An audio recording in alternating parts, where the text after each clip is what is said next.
conditioning working. So in this room anyway. So, what are your first impressions of Dragon Con? We love that you're finally here. I've only been to Atlanta one other time. I shot a kind of a movie of the week sort of thing many years ago, and kind of fell in love with it. I was here by myself and just met the cast, and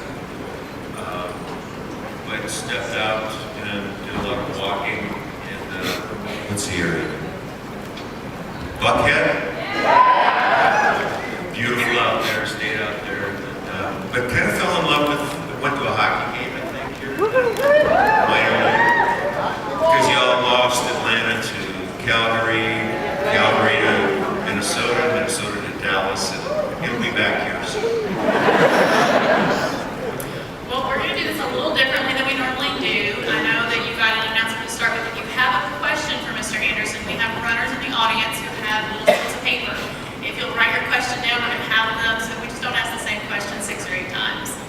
But I'm going to start with one from one of our senior directors. What do you have in your pockets? And can you build a nuclear reactor?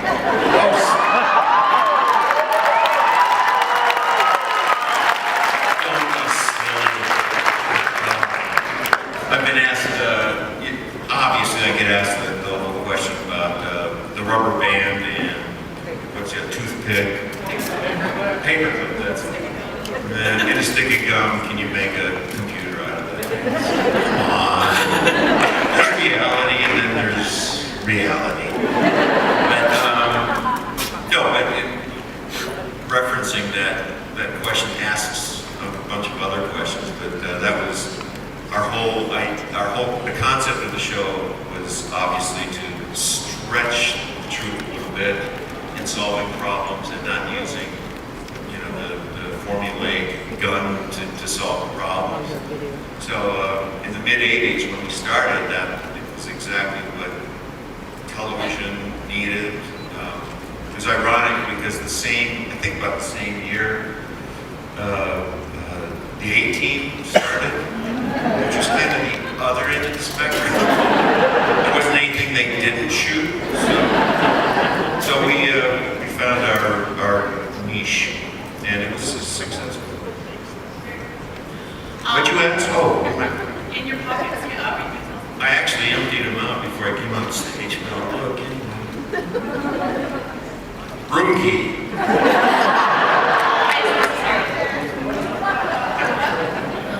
This is why we're filtering questions. Number 3. That's number 3. I like 3. Do you prefer acting or working behind the scenes? Without the camera, do you prefer? I didn't start really actively producing until Stargate. Formally,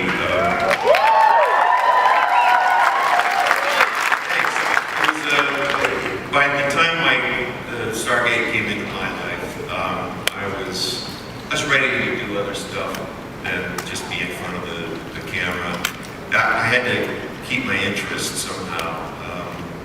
And blessedly, I had learned some lessons doing MacGyver, which just beat me up to no end. I have, I had back surgery, 3 knee surgeries, 1 concussion, 2 broken arms. That's not all from the show, but a portion of that is from the show. A lot of broken fingers from doing that. I don't know if anyone really pays attention to the inserts. Eventually we started using my brother's hands, which look similar, but they're much smaller, of course. It's an Anderson thing. But my fingers, Swiss Army knives, you can't give me one and I won't play with it, and I'll play with it. I sliced both of these fingers off, playing around. Yeah, juggling knives. I never did that. I did learn how to throw a knife, which is ridiculous because the Swiss Army knife is not balanced for throwing. Those of you who are holding them know.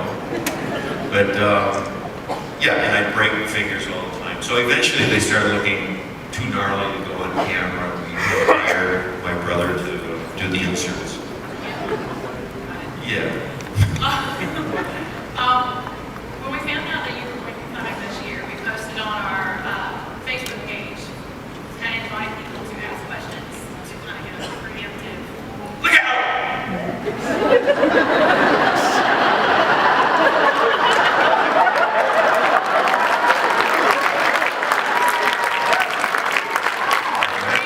This going.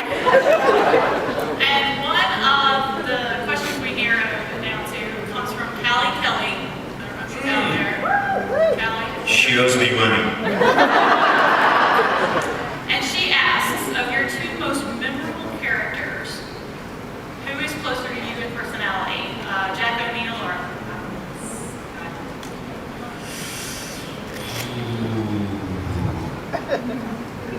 Anybody see Legend? To be honest with you, the character that I created for Legend was more a compilation of my grandfather, my dad's side, and a lot of my own imagination, basically. But he was, through different periods of my life, that character, those of you who haven't seen it, too bad.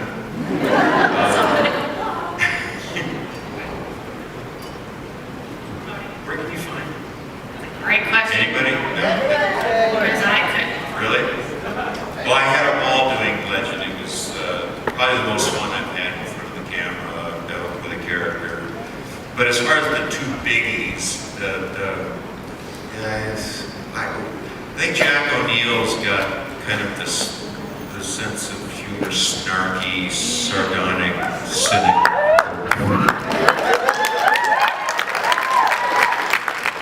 Yeah, it was the poor writers, poor Brad Wright and the guys just didn't know, in the early goings, they didn't really know what to do with me, but thankfully, this is any of you getting into the business in any way, shape, or form, especially if you want to produce. If you want an actor to learn his lines right away, be on time, hit a mark, don't be late, etc., make him a producer. Because then he becomes responsible, he or she becomes responsible for all those elements, budgetary and the like. And lost that point. Where was I going with that? Anyone? Oh, Jack O'Neill. That was an Anderson moment right there. Yeah, Jack O'Neill, sense of humor. The guy was just too polite. We have a lot of MacGyver questions actually that all run together, which is pretty cool. So. You're all assuming that I have any semblance of a memory left. Well, they have to do with the MacGyver Stargate crossover. The first episode about can't you just MacGyver it? I mean, that makes sense. Was that? Ha ha ha. That suffice for everyone's answer. No, it was adorable, Yeah. as I told Brad later. Okay. My other question was, was that a suggestion on your part? God, no. You know, as a man that's, I think, in cahoots with Brad Wright. Well, it was an outtake from the Antarctica episode, Ollie.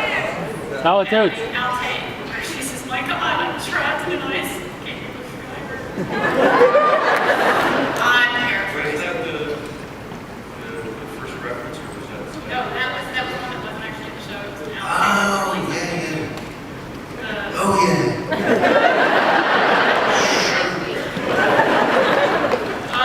To what do you contribute the great success of the Stargate franchise? Seriously?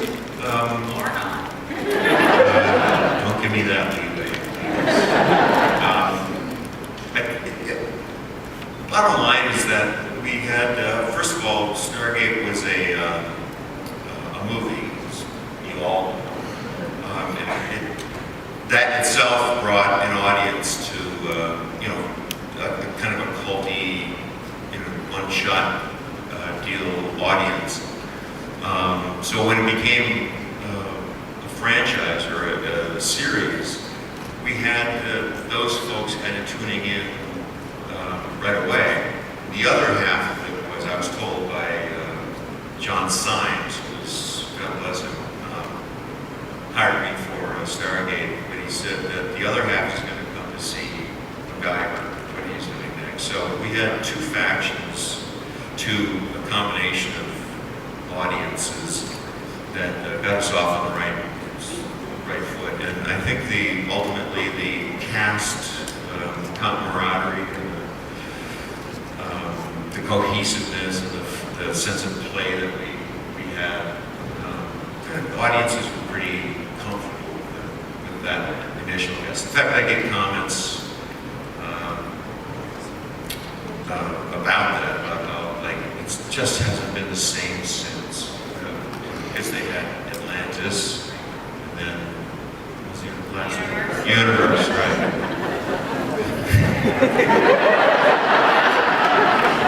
Universe is a different world altogether. Well, worlds, I guess. Different aliens. Yeah, I think it went off the air ultimately because it dealt with too many parallel universes. I know I did an episode or two of it, and when we were shooting it, I didn't have any idea what was going on. Where I was, what I was doing, what world. I think the audiences got lost eventually. It was a very heady show, but there's a contingent that loves that as well. Science guys, yeah. Something we always hear from other guests that we have is about like to see antics, pranks, so on and so forth. He's shaking his head already. Do you have a favorite or silliness that happened behind the scenes, or he's the one saying stop? You're Me? Are you most embarrassed? No. No, I try to keep it as loose as possible, and as comfortable as possible for the actors and the crew. I sort of want to do, and this goes back to my earlier comment about helping produce the show. I kind of set the tone for the set, for what went on the set.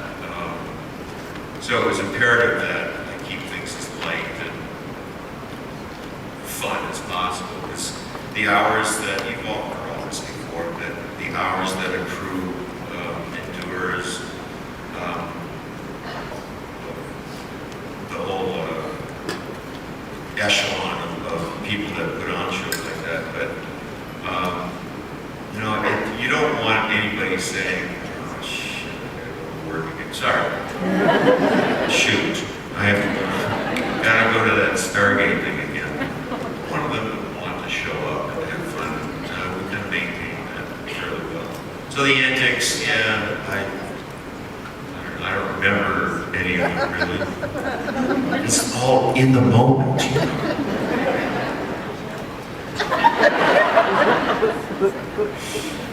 This is from a hopeful. Do you know of any further developments in the Stargate franchise in the process? What? Do you know of any further developments in the Stargate franchise as of right now? No, what? Does anyone know? Honestly, I wish I could say, no, maybe, but I can't. I can say that. Maybe. But the likelihood is not so maybe. I honestly don't know how those guys are thinking. I got asked to do the voice in a game, a Stargate game, but that's as far as it went, as far as applied. Just curious. Oh, don't worry. We've been hopeful for the Stargate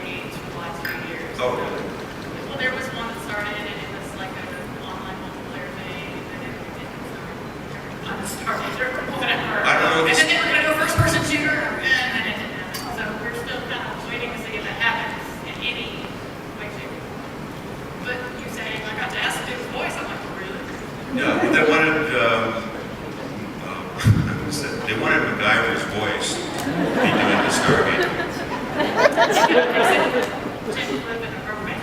Will you stop? Okay. Now, cut that out. Go, look out!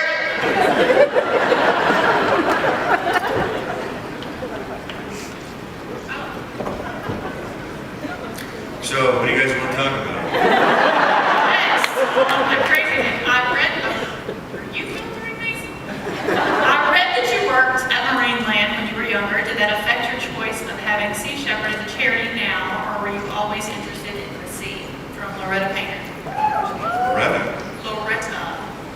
And apparently I'm not without enough for once in my life. I want to be called Loretta. Oh, Loretta. Stand up, wave, hi. But we can't see. What's that reading from? Oh, let's be called Loretta. What?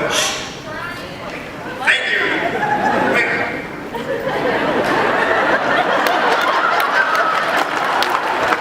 What's that from?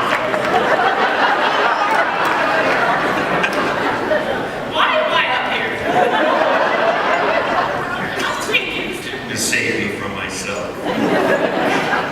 So, Dragon Con does a lot with charities, so we're all interested in you and your charities and Yeah. charity work. So tell us about that. About it. Well, all the conventions that I've done in my life, well, at least in this life,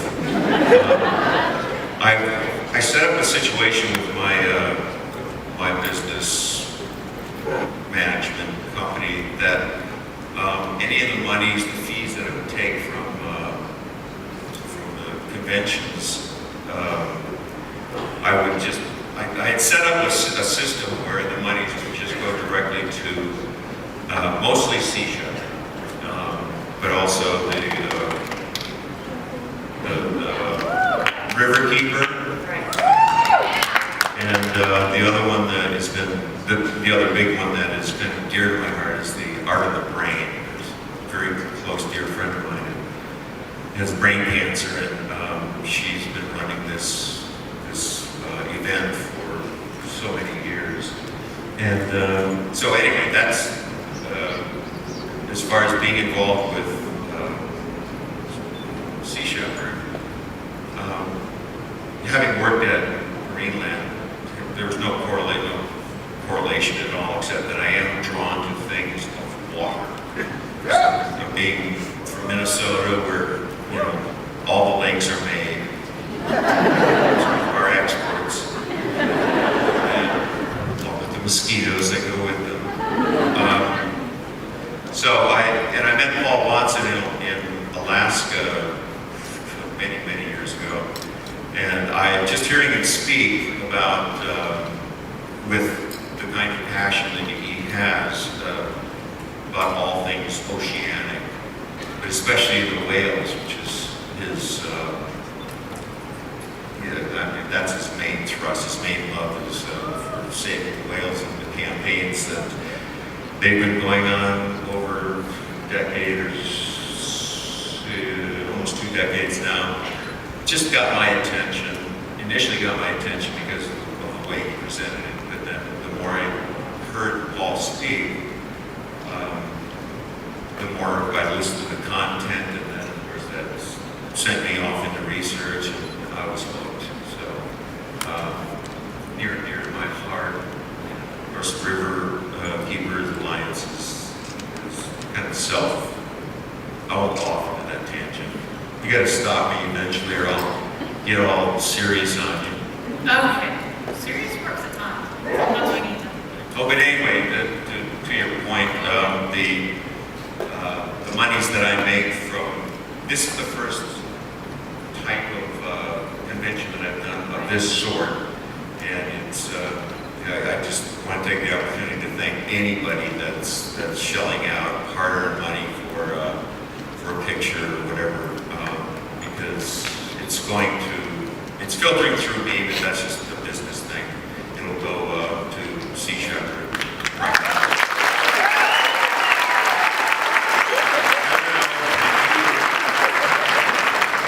Let me tell you, the night that they put those photo ops online, it blew up. We were watching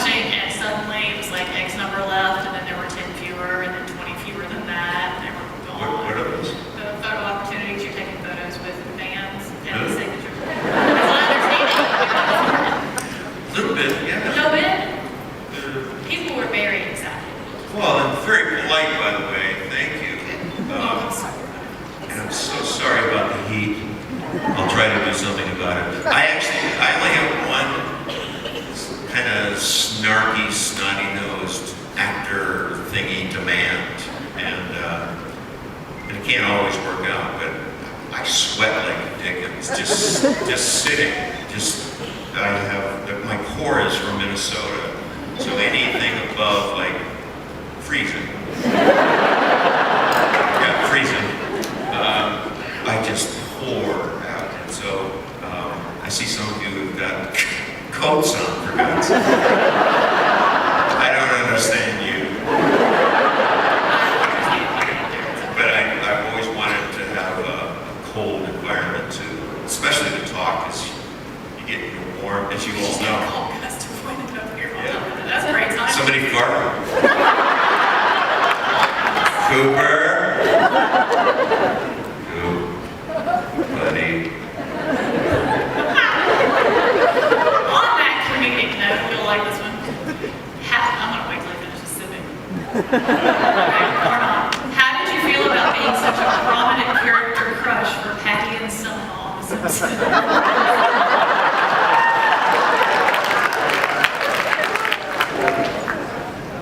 It was a dream come true. It actually, you all probably know the story of how I ended up doing an episode of it, of Simpsons. Really? I don't watch Where am I? Side by favorite. Oh, wait, never mind. No, I was blessed to be able to do an episode of The Simpsons, and it came about, you know, Dan Castellaneta is the voice of Homer, etc. Well, we hired him to come up and do an episode of Stargate, and he played a cute little character. He had a ball, but every day I'd sit with him at lunch, and about the third day, he just kind of was very, not shy, yeah, I'd say shy, but reserved. But he finally got up enough nerve, he said, to ask me if I'd be interested in doing an episode of The Simpsons. And after I picked myself up off the ground, I said, no, screw you. No, I mean, seriously, it was one of those moments where, you know, something really good happens to you and you're kind of surprised by it. You kind of get that shock of adrenaline in your stomach and your face goes flush. Release gas. I had one of those moments right there, and it was like, yeah. And but anyway, what was the question? Of course, Selma, I think I like better. She's a little rougher. Well, you inadvertently answered another question that I had actually shuffled in the back of the pack, which was, who's the Simpsons fan? You or Jack O'Neill? But I think we kind of got some impression there. Well, I brought along some aspects of like and dislike and love and stuff along to my characters. It's so easy. Like during MacGyver, I was starting a very short-lived racing career, car,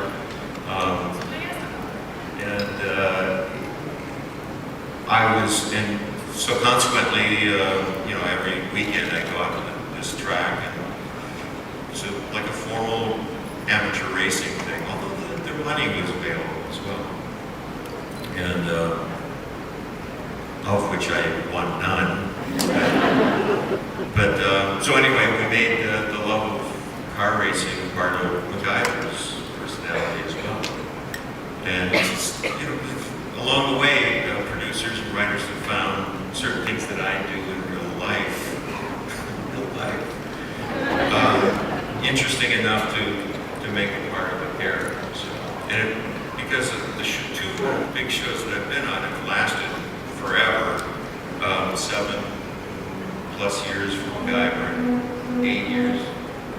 SG1 had 10. We've had 17 seasons total. So are you still involved in auto racing business? Nah, not so much. I mean, I still get up at 3:30 a.m. Western Pacific time to watch the Formula One racing. And don't tell me one the Belgian thing is coming up. This one's. I'm off now. Yeah. Involved in Formula One now. I love racing. Not a big. I'm sorry to say this in this part of the country.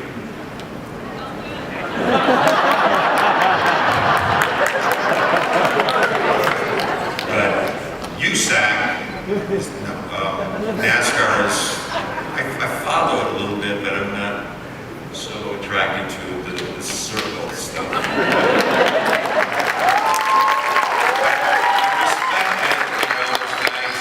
Nuts, but I don't know. I don't think they're tapping into the driver's totality.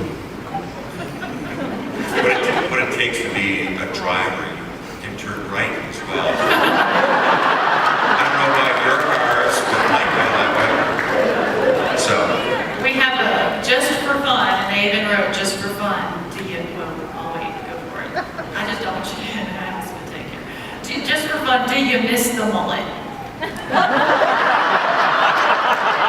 Why are you people making me ask these questions? I keep getting that look. that's a good question. I don't miss it on my head. What I miss about it is possibly the ability to grow it. That makes sense? Like it's, oh, I do. I plucked out in the Anderson, I have 3 brothers, and out of all of them, I have the most hair. Let's see. Oh, yeah. I was a yes. No, I don't miss it so much. In fact, I think it's kind of funny to see it. So the hockey players are still the dregs of Mulletville. Anybody got one in here? We have a mullet. Come on, be proud. I don't see any hands. No, that shows you just how popular it will remain. When you got involved in Stargate in the beginning, did you have any idea how big it would be or what the potential might be? No. Although we had a 2-year or 2-season pickup, I believe that's how it did, out of the gate, you never know. You really never do know. It could be. In fact, Stargate eventually met its demise because on the whim of one guy at was it Showtime or no?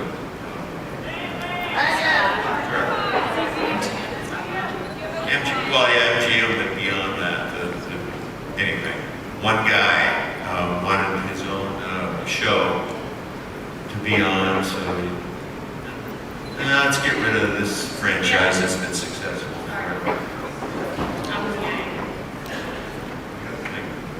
I have a mullet. Whatever you mean. Just yell it out. Universal. They're trying to help you out with my thing. No, this is one of the cable version. Anyway, doesn't matter. He was an ass.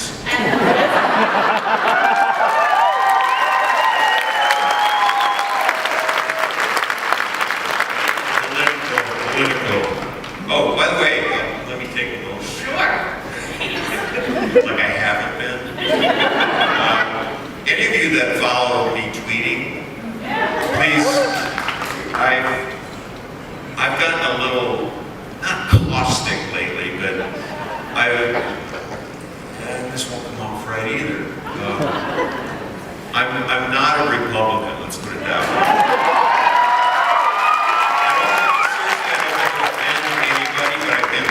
Tweets,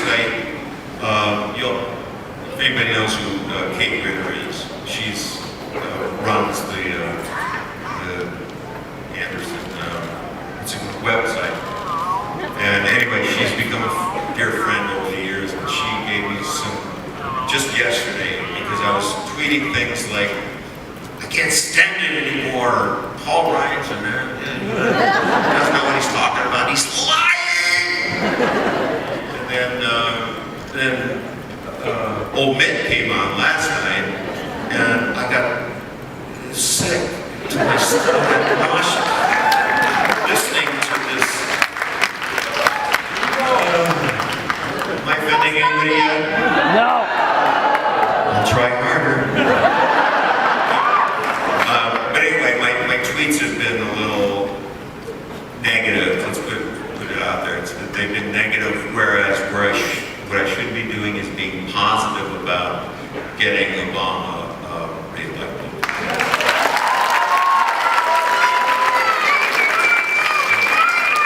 That's my soapbox thing. But vote anyway, no matter who it's for. Just vote. For Obama. Thank you. This message not paid for. As an actor, do you ever really miss the process of immersing yourself in a long-time character? What's that? 7, 8 Oh, you mean, yeah, one character over a long period of time. I do actually, and only recently has it started to affect me a little bit. I left Stargate 2 years before it was canned by that guy. Because I'm a single dad, let's put it that way. And I wanted to help my daughter grow up in the early parts of her life. She was like 1.5, 2 years old when the mom went to LA, and there was all that drama going on. What was the question?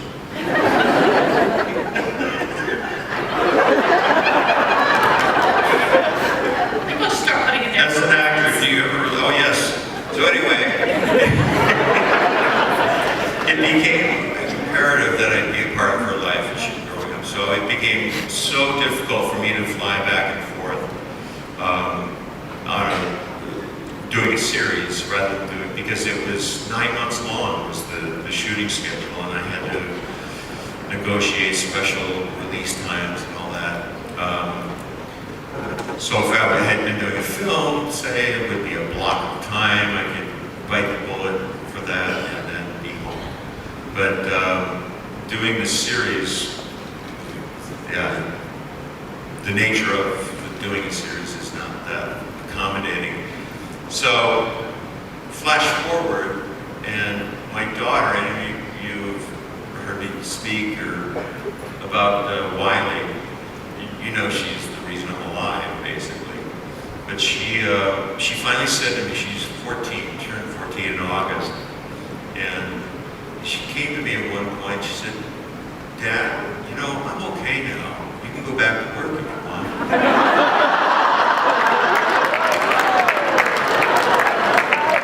What a kid. I mean, how perceptive could that, here, I'll just pour my heart out in front of you.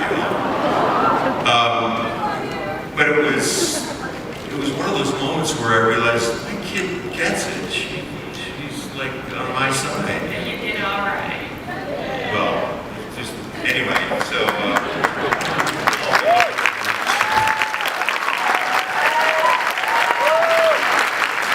as far as the baby, I love the process of making a series.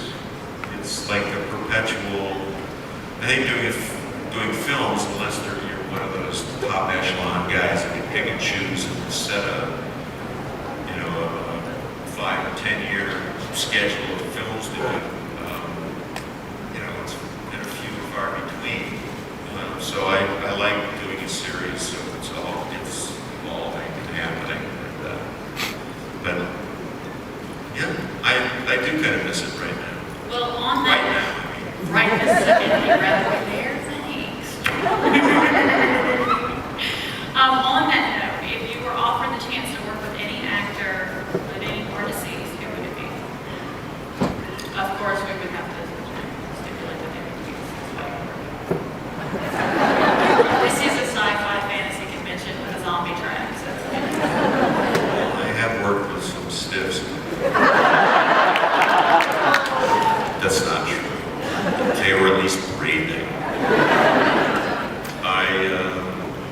well, it's probably Jonathan Frakes.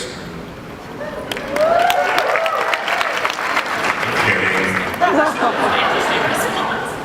He's one of my best friends. I have two best friends, and he's one of them. Let's put it that way. There's a guy named Will Calhoun. He's a writer.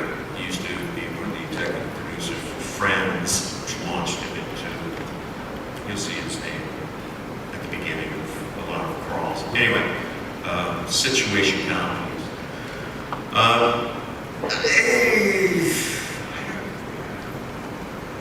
Well, at this point, I'd like to work with anyone, but I don't know. Maybe. Did anybody watch the speeches last night? No. So nobody saw Clint Eastwood. Somebody did. I thought, Well, I don't want to work with him now. No, I love him. But kind of showed his age last night, I think. Probably Jack Nicholson for sure. Juliette Binoche. Anybody?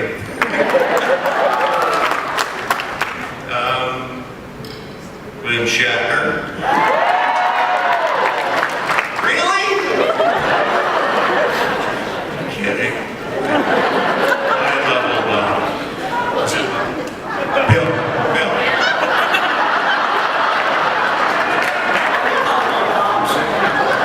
All right, we've got time for probably just two more questions. Oh, come on. Fuss at the guy with the lighter that just disappeared before I said fuss at the guy. The guy that disappeared. Let's, All right. as long as you want to stay here. Just don't whoop anymore. So many good questions. Okay, well, this kind of goes with what we're talking about. If you had the opportunity to return to any of your previous roles, who would you take or would you take it, and which role would it be? Who would you enjoy being the most? Well, that legend guy. Nicodemus legend. Ernest Pratt. He was fun. That was nice and quick. If you could have any alien tech from Stargate, what would you want? Laura Doyle on Facebook. Lara Flynn would. You out there, darling? Laura, are you here? yes. Oh, yeah, It's Laura, right? she's over there. If you could have any alien tech from Stargate, what would you want? Alien tech?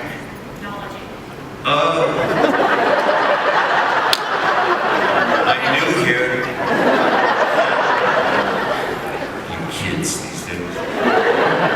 I don't know. I need some examples. Invisibility, I've always wanted to be.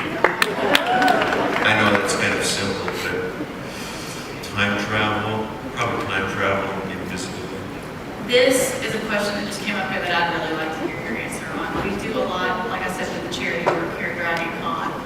And with the Stargate group, it kind of got kicked off with Don Davis in 2008. Ah, the bless American her. Heart Association at the time. That's your The question that's just been handed to me is, what is your favorite memory of Dawn? yeah. Way to lighten the evening. But it's real close to all of us. I mean, we all, Yeah, no, Don, just one of the most lovely gentlemen I've ever gotten to work with. He was probably the most effusively complimentary human being I've ever met.